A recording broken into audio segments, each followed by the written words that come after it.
Well, again, welcome to those of you here in the room, those of you watching online. And I kind of know what you're thinking if you've been around church and you see a video introducing the message and it's all about giving. You're like, oh, why did I invite that friend today? It's going to be, we're talking about giving because we're talking about maintaining the mission. This is our Commitment Sunday as you brought forward your commitments or are still even thinking about what that looks like to help offset that loan that we're taking out to fix up our building. We'll talk a little bit about that as well. But it's so much more than just the money talk today. I want you to lift your thoughts on not just the financial things that you'll hear, but more so the gifts, the talents, the time that God has given you as a gift to you and how you can use that for the kingdom here in this place. So this message really is, if you're a visitor or a guest, you can, play, Tetris or something on your phone for a little bit, but this is really focused for our members and regular attenders as we call this place, this facility, our home at Living Christ. And actually, we're going to be looking at and asking a question that really has sustained our church, Living Christ, for 50 plus years. And will sustain our church for 50 more or so when we're talking about Living Christ, our church. And this being All Saints Day, we cannot forget all of the work that has been done in our church through our ministry by so many others. It was a wonderful time of celebration this past week when we celebrated the life of Bill Heinlein, who was part of that group that just really lifted our ministry. And people were coming from all over. And I met for the first time, for those of you who have been around, the Fleming family, who are now down in Iowa. They were early Living Christ. And it was fun to hear some of the stories. They were here even before the gathering area was out there. So today is really walking down memory lane a little bit, but then also asking a very key question, not just for our church, but us individually as we take a look at a parable of Jesus. So let's talk a little bit about our church. I don't know if you recognize this. This is Chan Hassan. I flew my drone up above and, no, I didn't do that. That's from Google. Googled a picture of Chan Hassan. If you see in the upper right-hand corner, that little dot where the arrow is pointing down, that be us. That's where we are. We're positioned right there off of Highway 5. And if you've been around Chan Hassan, you remember that it didn't always look like this. It's changed a little bit over the years. This was 2024. 1974, it looked like this. Little different. Again, there's the arrow showing our little place up there, and not much in terms of downtown. One of the first developments off to the upper left is just happening. Circa 1974, Highway 5 really wasn't even a highway. It was just sort of a street back then. And as you can see, if we zoom in, here's our little plot of land. We actually could enter into our property and do the roundabout off of what's now Highway 5. Raise your hand if you remember this. You're old, you're not. You're seasoned, That's what I really meant to say. I said the inside voice out loud. But yeah, that's what we look like. That big open field behind us, that is Emerson. Right, things change, don't they? Things evolve, things look different. We take risks to move things forward, to meet ministry where we're supposed to. And so I just want to walk a little bit through a quick history. Now, a couple of years ago, we had a 50th anniversary celebration, and there's a booklet that was put together, big celebration, a booklet that we have in our office you can still get that will walk through our history. Fran Gustafson and many others on the team put this together. And so a little bit about our history. There's our original building. If you haven't seen these pictures before, it's kind of fun to see. This is on our website under our story as well. So in January 6th, sorry, I messed up on the PowerPoint here, but January 6th, 1969, initial meetings about what God was doing in Chan Hassan began for our church on January 6th. September 13th, 1970, then, there was a groundbreaking on this plot of land. Minnesota South District owned the land, bought it basically for our church. And so we did a groundbreaking. We built the first building. And then in August 15th of 1971, I mean, do the math how long ago that was, we had our dedication in August. And I challenge you, if you haven't been here, all those walls are still here, or many of them. See if you can find them after the service. Our staff, every once in a while, we know a building as it is now. We're like, where did that go? Where's this wall? That back wall was the back wall. For those of you who remember, we used to enter the sanctuary over here, and it's changed. It's changed, hasn't it? And over the years, remodeling projects have been done over the 50 years to include a kitchen remodel in 1985, a major sanctuary remodel completed in 1990. This was redone. Additional offices, nursery, gathering area in 1994. And for those of you who know, you have a lot of stories, I'm told, of the split cross and the circle. How many of you have a couple of stories that could, nobody's raising their hand because I criticized you first time. Yeah, Arlene has several, yeah. But it looks a little bit different. It's changed, hasn't it? It's been moving our ministry forward. And for over 50 years, our church, this church, your church, God's church, has strengthened families. We've reached our community and literally have impacted the world for the gospel, for Jesus.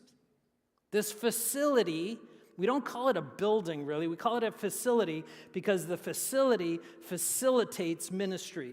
So this facility has been a training center for 50 plus years. We come here, we train, we learn, we grow, we take that message then out into the community. Reading from the 50th anniversary booklet, Living Christ serves the local community as a voting site. Our site has been a voting site. We have the Blood Mobile come. Alcoholics Anonymous meets here every Saturday morning. We do monthly collections for food shelves, Meals on Wheels. We partner with so many different organizations, Project Video and Love Inc., Habitat for Humanity, all kinds of different organizations. And here in our building, every year we welcome community kids and youth for Vacation Bible School. We do so many things because we love Jesus, because we love being where we are, because we love to have this as the launching pad out into the community. And listen, for those of you who've been around, or even for those of you who are relatively new, we took risks to do it. You took risks to do that, to carry the gospel, to fulfill the call. We've updated over the years. We've changed not just our ministry, but our facility to meet the needs of what we believe God has been calling us to do. And why did all of this happen? Why are we here now, and why does it look the way it does? It's because we have been good stewards over the years, many of you, of our facilities, of our finances. Part of that good stewardship is maintaining this facility as we have done so that we can mobilize and multiply the gospel. We've talked about this if you've been here the last couple of months. We've talked about the work that we have had to do just because of deferred maintenance things, and we've been pouring into those so that our facility can continue to reach out into the community. So, as you know, as a church, we know a couple of things about Jesus, just a couple. First, he loves us, but we also know he's coming back. He's coming back eventually. And so the question that the group of people 50 years ago moving forward till now and that we'll continue to ask is, if Jesus is coming back in the future at some point, the question we have is this: what are we supposed to do in the meantime? As an individual, as a church, what are we supposed to be doing? What are we supposed to be about? Especially as we look at the resources that God has given to us. And what are we, as we look forward to Jesus coming back, when he holds us into account, what are we going to be saying that we have done. And so that really brings us to the parable that Jesus has for us that really matches up with even that question. And it's Matthew 25, the verses 14 to 30. This is actually our gospel lesson for today. If you want to follow along, I'll have the verses on the screen, but the Pew Bibles, it's page 830. But it's Matthew 25. And let me recap it before we dive into the actual parable, which many of you already know. So basically, Jesus is explaining to the people that he will be coming back, which is what we just talked about. And that we as people of God, followers of Jesus, are always to be ready for that moment. Always to hold what God has given to us delicately, but to be used for the gospel. Actively awaiting his return. And so again, what do we do in the meantime? Jesus launches into this parable, giving direction to his disciples or the people that were watching or listening, but specifically to us today. So verse 14 says this. Jesus says, "For it will be like a man going on a journey who called his servants and entrusted to them his property." He didn't give it to them. He entrusted when you entrust something to someone, it's handing it over to them with the intent that it'll be coming back to you as a person. When I hand my car keys to my son who just learned how to drive, okay, and you just pray and hope. I'm entrusting the car to my son as he drives out of the driveway, hoping that it'll come back. So it'll be like a servant giving to, or a man giving to his servants, entrusted them his property. And the property, if you know it, back then it was called what's called a talent. He gave these three men a talent, and a talent it's a weight actually. It's not an amount of money necessarily. And the common laborer back then was paid what's called a denarius, which is basically 1 day worth of work. Do you know how much you make a day in your job? That would be called a denarius. And a single talent was much more than that. It represented 20 years of working. So think about that, 20 years. If the average salary in America is $50,000, 20 years of $50,000 is... The first service didn't get it either. Come on. Good, our money guy got it. $1 million, one talent. $1 million is what this man gave at a minimum to these people. And it was in cash, right? It wasn't stock, it wasn't Bitcoin, it wasn't percentage ownership in a corporation. It was bags of cash. In fact, I think in the King James Version, it's actually called the parable of the bags of cash. Can you imagine bags of cash of $1 million? That'd be really, really scary. So he entrusted to his servant this property. And here's the breakdown. To one, he gave 5 talents. How much would that be? Oh, thank you. Bob's like, oh, please answer that one correctly. Okay, 5 talents. To another, he gave 2 talents. And to each according to his ability, meaning the owner, the master knew how much each person could handle. And then he went away. So he gave 5 talents to one, 2 to another, and only 1 to another. Only 1 to another. And Jesus says, again, the differing amounts were based on their ability. So what happened? Well, the person who received the $5 million, the 5 talents, went at once. And, oh good, I was hoping we didn't have to evacuate. I think that sounds like an Amber Alert, doesn't it? Anybody get that the other day? Oh good, it works. Boy, squirrel. Okay, so five talents, and he went and he traded them, and he made 5 talents more. So also he who had 2 talents made 2 talents more. So the first person immediately took that money, that $5 million, and he expanded it by pretty much the implication is he bought a bunch of goods and then he resold them at a higher price. You know, he opened up an Etsy store and resold them so he would have more and more money. In other words, he went into a business as a trader. Trader, not traitor, trader. But he who received the 1 talent didn't do that. He who received the $1 million kind of tucked it away and hid it. He dug in the ground and he hid his master's money. Now the people, if Jesus at that point, I think, paused, because the people that were listening would have been like, whoa, where is he going with this story? Jesus is building up this intensity for what he really wants to nail home in terms of these talents that were just given away. So Jesus continues and he says this. Now after a long time,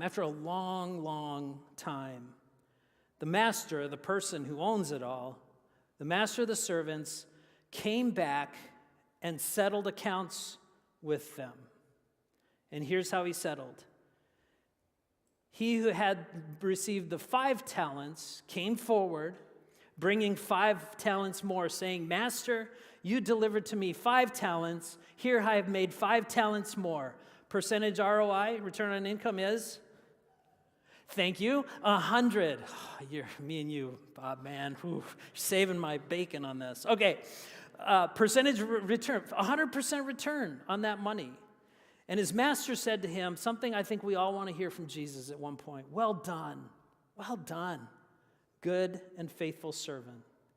And then the master gives the person 2 rewards. First he says, you've been faithful over a little, I will set you over much. That's the first reward. And then he says, enter into the joy of your master. Or actually, the real language is, let's celebrate this. Let's celebrate what you did. Oftentimes when we read this verse, we think, because he worked so hard, he earned heaven. That's not what Jesus is referencing. That's a different word. He didn't earn heaven. We don't earn heaven. There's nothing we can do to earn heaven. So well done, good and faithful servant. You have been faithful over a little. I will set you over much. And he did the same thing with the other servant. Enter into the joy of the master. He who had received 2 talents came and said, I made 2 more. Well done, good and faithful servant. I will set you over much. Enter into the joy. Let's celebrate what you did with the talents, the gifts, the resources that I have given to you. Now, can you imagine the third guy standing there in line going, oh, okay, what am I going to say? So the third guy then stands in front of his master, comes to account, and he who received 1 talent came forward, and he says this, Master, I knew you were a very hard man. That means powerful and fierce and driven. I knew you were a driven man, reaping where you did not sow, gathering where you scattered no seed. Because of that, I was afraid. I was afraid to take a risk. I was afraid to invest what you have given first to me, which is yours anyway. I was afraid, and I went and I hid your talent in the ground. But here you go. Here's your talents back. Here's your money back. Uninvested, unworked, unused, but here you go. I was afraid, and I hid it. So what do you think the master is going to answer to that if you don't know the story? No worries, at least I got my original amount back. Not quite. The master answered him, you wicked and slothful servant. Don't you love that word, slothful? Parents, if your child is being lazy, don't call him lazy, call him slothful. See what happens. You wicked and slothful servant, you knew that I reap where I have not sown, I gather where I scattered no seed, and then you should have just put it with the bank. And at my coming, I should have received what was my own, meaning the original, but at least with just a little bit of interest. That would have been better. So, take the talent from that person. Give it to him who has 10 talents. For everyone who has will more be given, and he will have an abundance. But from the one who has not, even what he has is going to be taken away. And cast the worthless servant into the outer darkness, in that place where there is weeping and gnashing of teeth. It ain't going to go well if you've been given a resource from God, financially or otherwise, gift or talent or whatever, and you decide, nah, this is all just for me. Some theologians think that third servant was actually going to steal because he dug it and hid it in the ground. When people want to hide stuff, they dig and hide it in the ground. Don't do that with the resources that God has given. Jesus' point is clear for all of us, is that if we refuse to take what God has given to us, it's all his anyway. He owns everything we have. And I'm talking financially and material, but also he owns the gifts and the talents that you have, your abilities. And if we're not using them, it's kind of the use it or lose it phrase. God could, not that he would, but he could take those away. He could take those away. It also demonstrates that maybe that third servant didn't trust God in the first place, didn't trust the master in the first place. And he let his fear keep him from taking risks for the master. Maybe he didn't put his hope in him. He's the only way to be welcomed into the kingdom of heaven. And listen, for us, God entrusts us with talents, not just financial, but he entrusts you with time. He entrusts you with abilities. He entrusts you, yes, financially, with treasures. And so as we think this through, what are some practical ways if you're like, okay, I do have these finances. I do have this time. I don't have a lot of money, but I got a whole extra day in my schedule or a half day. God, how do you want me to use this for your kingdom, for your glory, taking a risk? How do you want me to invest that? Because that whole opening video, through giving, this happens through giving. You could change that word giving to investing. Through investing, God reaches people around the world. Through investing, God heals broken hearts. And so what are some of the practical ways we can invest in the world around us? Well, serving here at church, of course you knew I was going to get to that. There's so many ministries. If you have a gift or a talent or even just an inclination, we can get you plugged in to at least try stuff out. Or maybe in your community, volunteering for projects and skills. Investing in relationships is so key. Yesterday morning, 25 guys in our men's ministry, which is called Band of Brothers, we met early in the morning. For many of us, 8 o'clock, we had some breakfast. It was wonderful. We did a little bit of worship. Several shared testimonies. And we just had this great time of teaching about the armor of God and just connecting. And my joy in that was stepping back a little bit and watching people that didn't even know each other from our church start to connect and grow and serve together, which is our mission statement. Beautiful relationships. Last night, Kelly and I, and Bob and Liz Hack too, we were blessed to be able to go to the New Life Family Services Gala.